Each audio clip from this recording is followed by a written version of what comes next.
పరలోకబంధన పరమ తండ్రి, పాపుల రక్షక, పాపుల పాలడి దైవమా, మహోన్నతుల మహోపకారి, దేవాది దేవ, రాజాది రాజా, యేసయ్య తండ్రి, మీకే స్తుతి స్తుతి స్తుతి స్తుతి స్తుతి స్తుతి స్తుతి స్తుతి స్తోత్రము తండ్రి. నేను పాపులను రక్షించుటకు తండ్రి, ఆ మోయరేన్సులను మీరు మోసి ఆ సులువు మనపై రక్తము జాలలుగా కార్చి నేను పాపులను రక్షించారు కదా ప్రభా. మీకే స్తుతి స్తుతి స్తుతి స్తోత్రములు తండ్రి. వేలాది వందనాలు ప్రభా. ఇప్పుడు తండ్రి మీ యొక్క సేవకురాలు ఆలిస్పును స్వామి గారు తండ్రి సువార్తను ప్రకటించబోతున్నారు ప్రభా. నేను ఆమెకు లోతైన మర్మాలు తెలియజేసి కంఠస్వరాన్నిచ్చి చక్కగా నేను సువార్తను ప్రకటించినట్లు ఆమెను ఆశీర్వదించండి ప్రభా. నేను చూసిన వారందరూ నేను స్వస్థపడినట్లు వాళ్ళ కష్టాలు బాధలు తీర్చి వాళ్ళు ఆశ్రయించండి ప్రభా. మీకే స్తుతి స్తుతి స్తోత్రము తండ్రి. ఇప్పటి వరకు మీరు పాపులందరినీ రక్షించిన కొరకు వేలాది వందనాలు ప్రభా. మీకే స్తుతి స్తుతి స్తుతి స్తోత్రాలు చెల్లించుకుని రానయ్యన్న యేసయ్య నామములో ప్రార్థిస్తున్నాము తండ్రి, ఆమేన్. ఫాస్టింగ్ ప్రేయర్ ఫెలోషిప్ తరపున దేవునికి స్తోత్రం. మీకందరికీ వందనాలు. వాక్యానికి ముందు సహోదరి గురించి 2 మాటలు. సహోదరి దేవుని నమ్మక ముందు విగ్రహారాధన చేస్తూ దేవునికి దూరంగా ఉన్నప్పుడు దేవుడు ఆమెను ఏర్పరచుకొని మహిమగల సువార్త ప్రకటించమని దేవుడు చెప్పగా ఆమె ఆ విధముగా సువార్త ప్రకటిస్తూ వచ్చును. పరిశుద్ధాత్మ చేత నింపబడిన ఆ సహోదరి ఎన్నో కృపా వరాలతో స్వస్థత వరము, వాక్య పరిచర్య వరము, దేవుని పట్టిన వారికి ప్రార్థన చేసినప్పుడు వారికి విడుదల, క్యాన్సర్ గడ్డలు, గర్భసంచి వ్యాధులతో బాధపడుతున్న వారికి ప్రార్థన చేసినప్పుడు వారికి స్వస్థత కలిగను. అలాగే పల్లెల్లోనూ తిరిగి సువార్త ప్రకటించారు, వీధి వీధుల్లో పత్రికలు పంచారు, వీధి సేవ చేశారు, జైలు పిల్లలకు వెళ్ళి సువార్త ప్రకటించారు. ఈ విధంగా డ్రామాల ద్వారా, సండే స్కూల్ పిల్లల ద్వారా దేవుని సువార్తను ప్రకటిస్తూ ఉన్నారు. దేవుని కొరకు చక్కగా వాడబడుతున్నారు. మాంత్రికులు, చేతబళ్ళు చేసిన వాళ్ళు ఈ విధంగా వారి కొరకు ప్రార్థన చేసినప్పుడు వారికి కూడా విడుదల కలిగింది. దేవుని శక్తి ద్వారా ఆమె సువార్త ప్రకటిస్తుండగా ఈ విధంగా ఎన్నో అద్భుతాలు, స్వస్థతలు దేవుడు ఆమె చేత చేయిస్తూ సువార్త సేవ చేయించుకుంటున్నారు. అన్యుల మధ్య పరిచర్య చేసినప్పుడు అన్యులందరూ దేవుని దగ్గరకు వచ్చి ప్రభుని నమ్ముకుంటున్నారు. తెలుగు తెలియని ఒక సహోదరి దేవుని స్వరము విన్నప్పటి నుంచి తెలుగు భాష నేర్చుకుని తెలుగుతో మాట్లాడుతూ మినిస్ట్రీ చేస్తూ దేవుని కొరకు ఎంతో నమ్మకంగా సేవ చేస్తున్నారు. ఇప్పుడు దేవుని వాక్యం అందిస్తారు, విని దేవుని మహిమ. దేవునికి స్తోత్రములు. మీ అందరికీ నా వందనములు. అందరూ బాగున్నారా? క్రిస్మస్ పండుగ బాగా జరుపుకున్నారా? మేమైతే అన్య జనాల్ని మరి వాళ్ళు పిలిపించి క్రీస్తు ప్రేమను తెలియజేసి మరి సేవకుల ద్వారా కానీ మా ద్వారా కానీ స్వార్థ ప్రకటించి తర్వాత వాళ్లకు పలహారాలు, భోజనాలు పెట్టి వస్త్రాలు ఇచ్చి మేము ఆ ప్రేమను కనపరుస్తాం, క్రీస్తు ప్రేమను. కనుక ప్రియులారా, మనం కూడా అది చేస్తేనే క్రీస్తు ప్రేమను తెలియపరచుటకే మనల్ని రక్షించాడు. మన పాప శాపం నుంచి విడుదల చేశాడు, విమోచించాడు ప్రభు. వాక్యానికి వెళ్దాము. రోమా పౌలు గారు రాసిన రోమా 16వ అధ్యాయము 25వ వచనం. అనాది నుండి సమస్తమైన అన్యజనులు విశ్వాసమునకు విధేయులగునట్లు రహస్యముగా ఉంచబడి ఇప్పుడు ప్రత్యక్షపరచబడిన మర్మం నిత్య దేవుని ఆజ్ఞ ప్రకారము ప్రవక్తల లేఖనము ద్వారా వారికి తెలుపబడి ఉన్నది. ఈ మర్మము అనుసరించి ఉన్న నా స్వార్థ ప్రకారముగాను యేసుక్రీస్తును గూర్చిన ప్రకటన ప్రకారముగాను మిమ్మను స్థిరపరచుటకును శక్తిమంతుడు, అద్వితీయ జ్ఞానవంతుడునైన దేవుని యేసుక్రీస్తు ద్వారా నిరంతరము మహిమ కలుగునుగాక. ఆమేన్. ఎపిసోడ్కి సహాయపడిన ప్రియులు కూడా ఉన్నారు. వారు మరి మాణిక్కలరావు గారు, వారికి తర్వాత లావణ్య ప్రవీణ్ గారు, ఇరు కుటుంబాలకి నా నిండు వందనాలు, దేవుని దీవెనలు, ఆశీర్వాదము. లావణ్యకు గర్భఫలం రావాలి, భర్త కూడా కుటుంబంతో రక్షణ పొందాలని కోరుకుంటున్నాను. అలాగే దినకర్ కుటుంబం, భువన పిల్లలు యుక్తి, అర్షిత, తర్వాత వచ్చి 3 పిల్లలు ఆ కుటుంబానికి కూడా దేవుని దీవెన నా నిండు వందనాలు చెల్లించుకుంటున్నాను. అలాగే రతి కుటుంబం సుబ్రాయుడు వాళ్ళ ఫ్యామిలీకి కూడా నా నిండు వందనాలు. పిల్లలకు మరి విశాలు కమల్ వాళ్ళ పిల్లలకు కూడా బాగా చదువు రావాలని కోరుకుంటూ దేవుడు వాళ్ళ ఆశీర్వదించి వాళ్ళ సమస్యల నుంచి విడుదల పొందుదురుగాక. వాక్య భాగాన్ని చదివాం కదా, ప్రార్థన చేసుకుందాం. సజీవుడైన దేవానికి వందనాలు, స్తోత్రాలు. చదివిన వాక్యాన్ని వివరించడానికి యోగ్యత లేదు. ఈ మర్మ రహస్యాన్ని మాకు బయలుపరచమని, మీ నామానికే మహిమ తెచ్చుకోమని మా రక్షకుడైన యేసు నామంలో స్తుతిస్తూ సహాయం కోరి అడిగి వేడుకుంటున్నాం పరమ తండ్రి, ఆమేన్. అనాది నుండి సమస్తమైన అన్యజనులు విశ్వాసమునకు విధేయులగునట్లు. చూసారా, అంటే దేవుని ఎరుగని వారే అన్యులు అంటారు. అందుకని వాళ్ళు లోబడాలి, విధేయత కావాలి. అందుక రహస్యముగా ఉంచబడిన ఇప్పుడు ప్రత్యక్షపరచబడిన మర్మం దేవునికి స్తోత్రం. ఇప్పుడే కదా వచ్చాడు, అది పారిన దేవుడు అలా అంటా ఉంటారు కదా. అవును ప్రియులారా, నేను మామూలుగా అందరికి అంటా ఉంటాను, దేవతలు ఈయన దేవుడు. అవును, ముక్కోటి దేవతలు కానీ దేవుడు. అయితే దేవత గురించి ఒక్క నిమిషం నేను చెప్పడానికి ఇష్టపడుతున్నాను.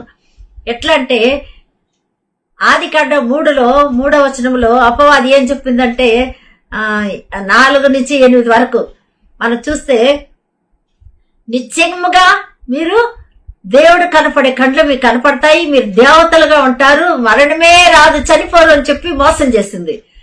కానీ ఆ అవ్వలు వాళ్ళు నిజంగా దేవతలే. ఎందుకంటే వారు దేవతలుగా ఉన్నారు కాబట్టి దేవుని చూశారు.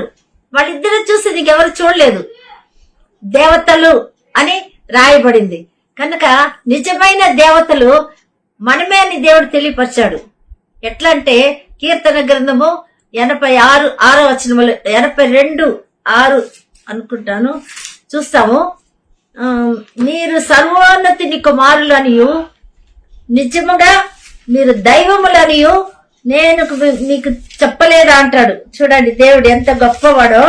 82:6 వచనము, మీరు దైవములనియు మీరందరూ యెహోవా కుమారులనియు నేనే సెలవిచ్చిన్నాను. అంటే మహోన్నతుని సర్వోన్నతుని కుమారులు కుమార్తెలుగా మనం ఉన్నామని దేవుడు తెలియజేశాడు. కనుక ప్రియులారా, అదే మరి దానియేలు గ్రంథంలో కూడా 2:46 కూడా అదే రాయబడింది. మరి మనకు నిజమైన రాజ్యాన్ని ఇవ్వడానికి, దేవుని రాజ్యం మనం ఇవ్వడానికి, దేవుడు కుమారులుగా చేసుకోవడానికి మీరే నిజమైన దైవములు, దేవతలు అని అన్నాడు.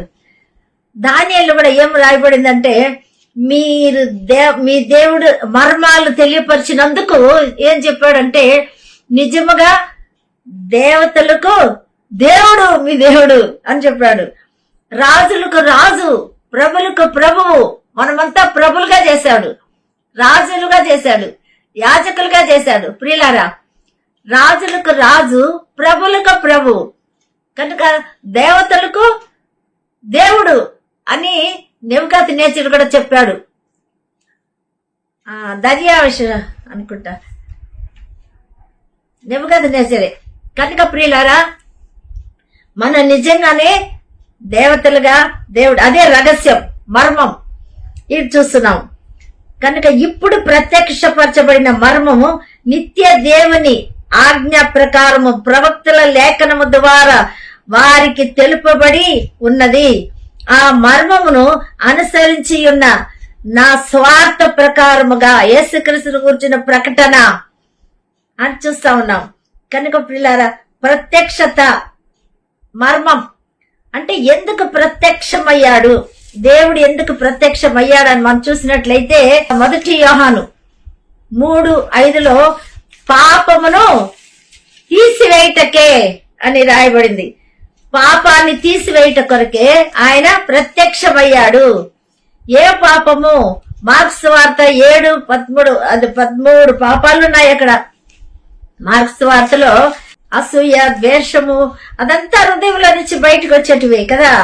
21 అది వాని హృదయంలో ప్రవేశింపక కడుపులోనికే ప్రవేశించి బహిర్భూమికి, అంటే చాలా మంది తినటం వల్ల పాపం వస్తుంది అని అంటారు. అందుకే దేవుడు ఏమన్నాడంటే కడుపులోనే ప్రవేశించి బహిర్భూమిలో విడబడును. ఇట్లు అది భోజన పదార్థములన్నిటినీ పవిత్రపరచును. మనిషిని లోపట నుండి బయలు వెళ్ళున్నది మనిషిని అపవిత్రపరచును. లోపట నుండి అనగా మనుషుల హృదయంలో నుండి దురాలోచన, జారత్వము, దొంగతనము, నరహత్య, వ్యభిచారము, లోభము, చెడుతనము, కృత్రిమ కామ వికారము, మత్సరము, దేవదూషణము, అహంభావము, అతి అవివేకమును వచ్చును. ఈ చెడ్డవన్నీ లోపల నుండియే బయలు వెళ్లి మనుషుణ్ణి అపవిత్రపరచునవి ఆయన చెప్పాను. పాపి పాపి పాపి అంటారు ఈ క్రైస్తవులు. ఏ పాపం చేశాము, ఎందుకు పాపులు అనేది అని చాలా మంది వెక్కిరిస్తూ చెప్తుంటారు. చూసారా, యేసుప్రభువే చెప్పాడు,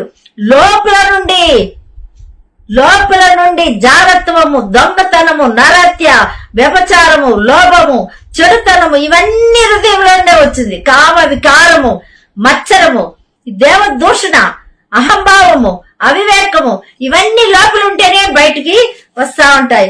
అందుకే అవన్నీ తీసివేయట కొరకే శరీరధారిగా ప్రత్యక్షమయ్యాడు. అతి ఉన్నత సింహాసనముల ఆసీనుడైన ప్రేమామూర్తి, పవిత్రుడు, రారాజు కావున మన ప్రభు ఆత్మ స్వరూపిగా ఉన్న దేవుడు ఎందుకు ప్రత్యక్షమయ్యాడని మనం చూసినట్లయితే, అదే ప్రియులారా, ఆయన ప్రత్యక్షమైంది పాపము తీసివేయటకు ప్రత్యక్షమయ్యను. 1. రెండోది అపవాది క్రియలు లయపరచుటకే ప్రత్యక్షమయ్యాడు అని మనం 3వ అధ్యాయంలోనే చూస్తున్నాము. 1 యోహాను 3వ అధ్యాయము 8వ వచనం. అపవాది మొదట నుండి పాపం చేయుచున్నాడు కనుక పాపము చేయవాడు అపవాది సంబంధి. అపవాది యొక్క క్రియలను లయపరచుటకే దేవుని కుమారుడు ప్రత్యక్షమాయను. ఇది ప్రియులారా, రెండో ప్రత్యక్షత ఎందుకు వచ్చాడు? అపవాది క్రియలు లయపరచుటకు, క్రియ ఇంతకు ముందు తీసివేయటకు చూసాము, అది హృదయంలో ఉండే పాపాన్ని మరి తీసివేస్తానికి ప్రత్యక్షమయ్యాడు. రెండోది క్రియలు. ఏం క్రియలు?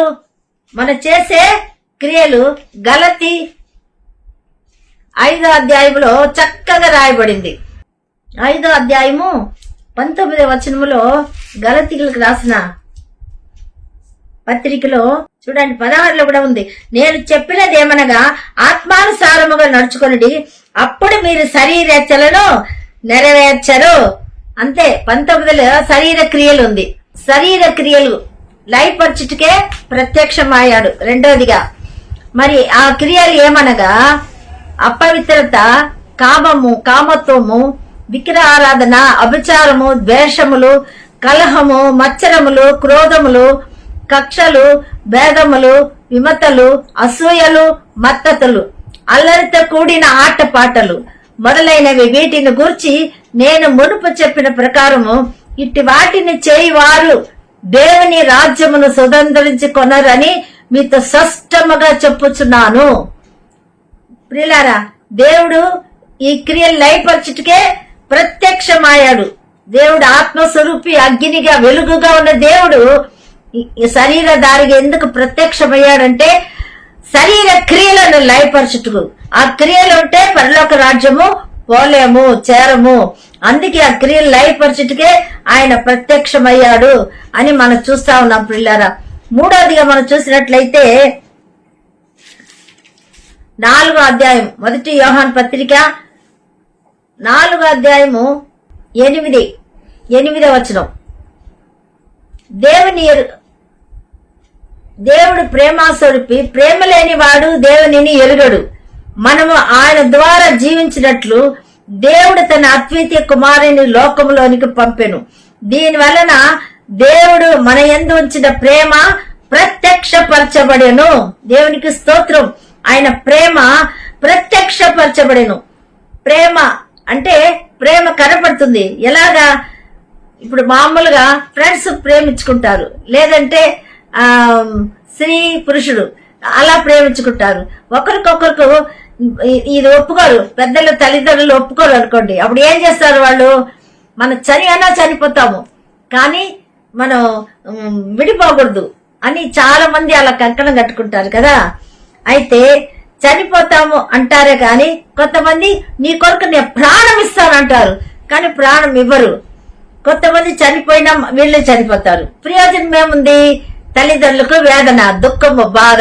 కానీ యేసుక్రీస్తు ప్రేమను వెల్లడి పరిచాడు. రోమ 5:12 రాయబడింది, 8లో. ఇంకా మీరు పాపులై ఉండగా మీ కొరకు పరిశుద్ధుడు, పవిత్రుడు, నీతిమంతుడు చనిపోయాను అని రాయబడింది. కనుక అదే శిక్ష ప్రియులారా. కనుక ఇక్కడ ప్రేమాస్వరూపి, ప్రేమ లేని వాడు దేవుని ఎరుగడు. మనం ఆయన ద్వారా జీవించినట్లు దేవుడు తన అద్వితీయ కుమారుని లోకమునోకి పంపాడు. దీని వలన దేవుని మన యందు ఉంచిన ప్రేమ ప్రత్యక్షపరచబడెను. ప్రేమ ప్రత్యక్షపరచబడెను. ఎందుకంటే ప్రాయశ్చితం ప్రాణం పెట్టడానికి ప్రత్యక్షమయ్యాను. అవును ప్రియులారా, ఆయన మూడవదిగా ఏం చేస్తాము? ఆయన ప్రేమ మనల్ని ప్రేమిస్తున్నాడు అని ఆయన ప్రత్యక్షం. పాపులై ఉండగా మనం ఇంకా అనీతిగా ఉంటారా? మన నిమిత్తము యేసుక్రీస్తు ప్రభువారు మరణించాడు, బలియాగమయ్యాడు, ఆ ప్రేమను వెల్లడిపరిచాడు. కనుక ప్రేమ వెల్లడిపరిచాడు కనుక ప్రియులారా, అది దేవుడు మనకి అద్వితీయ కుమారునిగా లోకమునకు పంపాను. దీని వలన దేవుడు మన యందు ఉంచిన ప్రేమ ప్రత్యక్షపరచబడెను అని రాయబడింది. సరే, 4వదిగా మనం చూస్తే 3 అయిపోయింది కదా. 1 పాప తీసివేయడానికి, 2 అపవాది క్రియలు అంటే సాతాను పెట్టే క్రియలు. సాతాను ఇవన్నీ చేసింది అపవాదే, సాతాన్ని, దయ్యాలే మనలో ప్రవేశించి ఈ కార్యం చేస్తాడు. వాడు ఏం చేస్తాడు? శరీరాన్ని పట్టుకుంటాడు, శరీరాన్ని ద్వారా చేస్తా ఉంటాడు. కానీ శరీరం చనిపోయిన తర్వాత ఆత్మను నరకానికి తోసేస్తాడు. కనుక ప్రియులారా, మరి మనం చేయటం లేదు. ఏ మనిషికి విరోధంగా అసూయ, కక్షలు, క్రోధము, మోసము చేయరు. కానీ అపవాది ప్రవేశించి అలా చేస్తాడు. కనుక మనం అలాంటి పని క్రియలు చేస్తున్నామంటే అది సాతాను మనలో ఉంది, అపవాది మనలో ఉంది అని మనం తెలుసుకోవాలి. కనుక ప్రియులారా, అలాగా 4వదిగా మనము చూసాం, ప్రేమ వెల్లడి పరిచాడు అని మనం ఇక్కడ చూస్తున్నాము. తానే మనల్ని ప్రేమించి మన పాపములకు శాంతికరమైన ఉండుటకు తన కుమారుని ఆయన పంపినాడని కూడా ఇక్కడ చూస్తా ఉన్నాము. ఇందులో ప్రేమ ఉన్నది. ప్రియులారా, దేవుడు మనల్ని ఈలాగా ప్రేమింపగా మనం ఒకరికొకడు ప్రేమింప బద్దులై ఉన్నాము. ఏ మానవుడు దేవుని ఎప్పుడూ చూసి ఉండలేదు. మనం ఒకరికొకడు ప్రేమించిన ఎడల దేవుడు మన యందు నిలిచి ఉండును. ఆమేన్. దేవునికి స్తోత్రం. ఒకరికొకరు ప్రేమిస్తే ఏం చేస్తాడు? ఇది పరిశుద్ధమైన పవిత్రమైన ప్రేమ. అవును ప్రియులారా, అలాంటి ప్రేమ ఉన్నప్పుడే దేవుడు మళ్ళీ నిలిచి ఉంటాడు అని చూస్తాము. మరి 5వదిగా మనం చూస్తే 14వ వచనం, తండ్రి తన కుమారుని లోక రక్షకుడుగా ఉండుటకే పంపి ఉండుట మేము చూసి సాక్ష్యం ఇచ్చుచున్నాము. లోక రక్షకుడుగా ఉండుటకు ప్రత్యక్షమయ్యాడు. అవును ప్రియులారా, లోక రక్షణ కొరకు ప్రత్యక్షమయ్యాడు. 5వదిగా మనం చూస్తాం. కనుక లోక రక్షణ నిమిత్తమే అంత ప్రేమించాడు ప్రభు అని మనం చూస్తున్నాము వాక్యంలో. మరి రోమ ఇందాక చదువుకున్నాం కదా, 16వ అధ్యాయములో 25వ వచనంలో ఈ వాక్యము మర్మము అని చూసాం. మీకా 5వ అధ్యాయంలో 2వ వచనం, బెత్లెహేమా ఎఫ్రాత, యూదా వారి కుటుంబములో నీవు స్వల్ప గ్రామమునకు నా కొరకు ఇశ్రాయేలుకు ఏలబోవాడు నీలో నుండే వచ్చును. దేవునికి స్తోత్రం. పురాతన కాలం మొదలుకొని శాశ్వత కాలము ఆయన ప్రత్యక్షమగుచుండెను. దేవునికి స్తోత్రం. పురాతన కాలము మొదలుకొని శాశ్వత కాలం ఆయన ప్రత్యక్షమగుచుండెను. అంటే ఇప్పుడే కదా యేసు ప్రభు వచ్చాడు, ఇక్కడ ఇప్పుడే కదా అని అనుకుంటారు. అయితే కాదు ప్రియులారా, పురాతన కాలము మొదలుకొని శాశ్వత కాలము ఆయన ప్రత్యక్ష మగుచుండెను అని వాక్యం చూస్తున్నాము. కనుక అంటే ఆది నుండి, అనాది కాలము నుండి దేవుడు ఇప్పటి వరకు కూడా శాశ్వతంగా ఆయన ప్రత్యక్ష మగుచుండాడు. ఎలాగా ప్రత్యక్షం? ఎవరైనా మనుషులు హెల్ప్ చేస్తే ఏమంటారు? ఎవరన్నా వచ్చి అమ్మ దేవుడు లాగొచ్చి చేసావమ్మా అంటారా లేదా? కనుక ఒకరొకరు ఎవరైనా మంచి కార్యం చేసేటప్పుడు అది దేవుడు ప్రత్యక్షత, దేవుని ప్రేమ ప్రత్యక్షత. అపవాది క్రియ లయపరచుటకు, పాపాన్ని తీసివేయుటకు ఆయన ప్రత్యక్షమయ్యాడు అని చూస్తున్నాం ప్రియులారా. కనుక ఆయన మర్మంలో అన్య జనాంగం కడవరి కాలంలో అంటే చాలా మంది విశ్వాసం ఉంచి ఆయన సన్నిధికి రక్షణ పొందుటకు ఆయన ప్రేమను వెల్లడిపరిచాడు అని మనం చూస్తున్నాం. కనుక ప్రభు ప్రత్యక్షమైనది ఇదే ప్రియులారా, క్రిస్మస్ సంతోషం, ఆనందం. ఆయన ఎందుకు ప్రత్యక్షమయ్యాడో, శరీరధారిగా ఎందుకు లోకానికి వచ్చాడో, మరణం లేకుండా మానవుడు భయపడకుండా ఉండాలనే ఆయన ప్రత్యక్షమయ్యాడు. పాపానికి వచ్చే జీవితం మరణం, అయితే మన ప్రభువైన యేసుక్రీస్తు కృప నిత్య జీవం. కనుక విశ్వాసం ఉంచుతున్నారా? నమ్ముతున్నారా? మతం కాదు, మార్గం, సత్యం, జీవం. కనుక ఈ మార్గంలో అడుగు పెట్టండి. మార్గంలో సత్యంలో నడిపిస్తాడు. ఆ సత్యమే నిత్య జీవం, పరలోకం, యుగ యుగాలు జీవిస్తాం.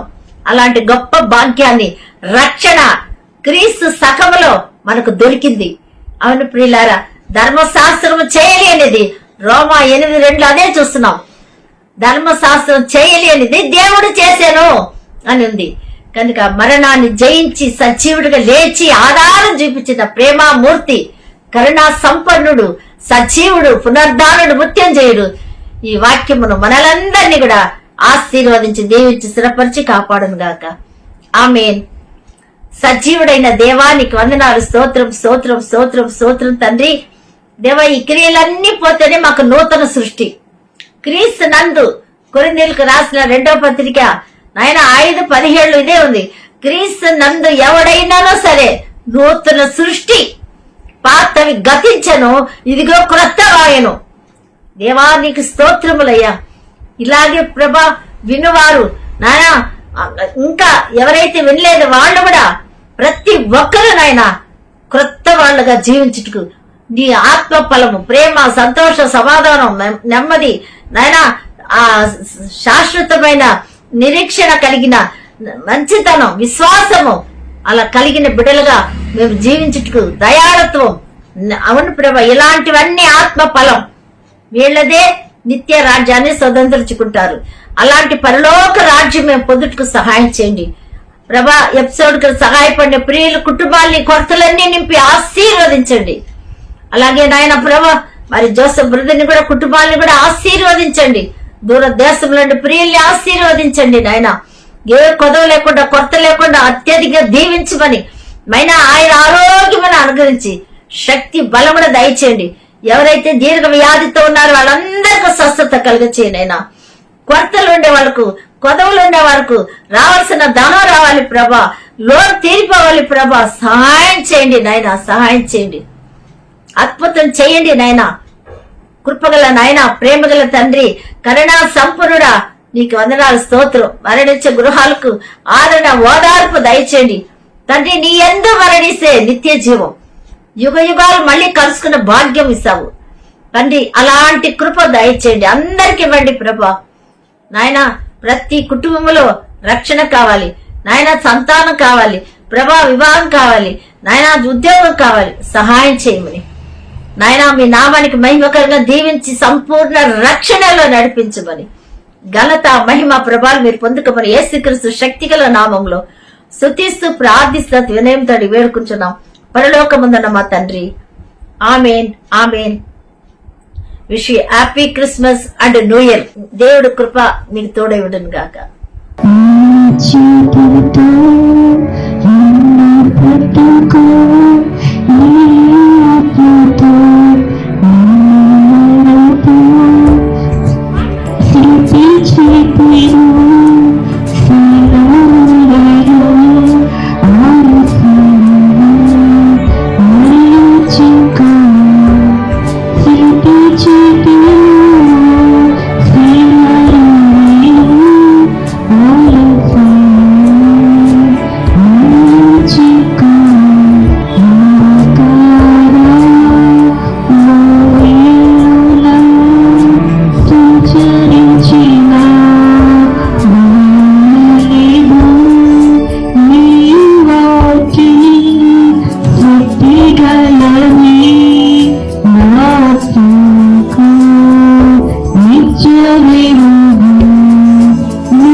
గలది నాకు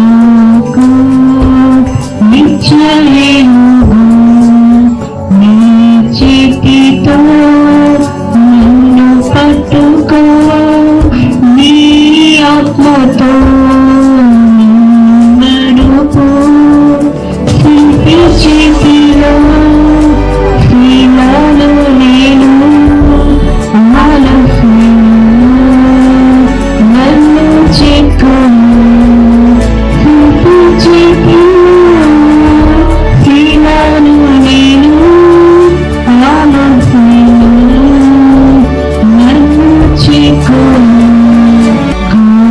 పాపిని నేను తండ్రి పాపము దినం పుణ్యంతిని నీవనికును బుద్ధి చేయను పొందని నేను ప్రేమను నేను నిత్యము శుద్ధి చేయను పొందని నీవు ప్రేమను నీ చేతితో నన్ను పట్టుకో నీ ఆత్మతో నన్ను నడుపు శిల్పి చేతిలో శిలను నేను ఆలస్యను నన్ను చిక్కును శిల్పి చేతిలో శిలను నేను ఆలస్యను నన్ను చిక్కును నీవే నాకు చాలును యేసు నీవే నాకు చాలును యేసు నీవే నాకు చాలును యేసు నీవే నాకు చాలును యేసు నీవే నాకు చాలును యేసు నీవే నాకు చాలును యేసు ఒంటి నిండా బంగారమున్నను అది నీకు సాటి కాగలదా ఒంటి నిండా బంగారమున్నను అది నీకు సాటి కాగలదా బంగారమా యేసయ్యా నా బంగారమా యేసయ్యా నీవే నాకు చాలును యేసు నీవే నాకు చాలును యేసు నీవే నాకు చాలును యేసు నీవే నాకు చాలును యేసు నీవే నాకు చాలును యేసు కోట్లు కోట్లుగా ధనమున్నను అది నీకు చాటి కాగలదా కోట్లు కోట్లుగా ధనమున్నను అది నీకు సాటి కాగలదా ధనమంతా నీవే యేసయ్యా నా ధనమంతా నీవే యేసయ్యా నీవే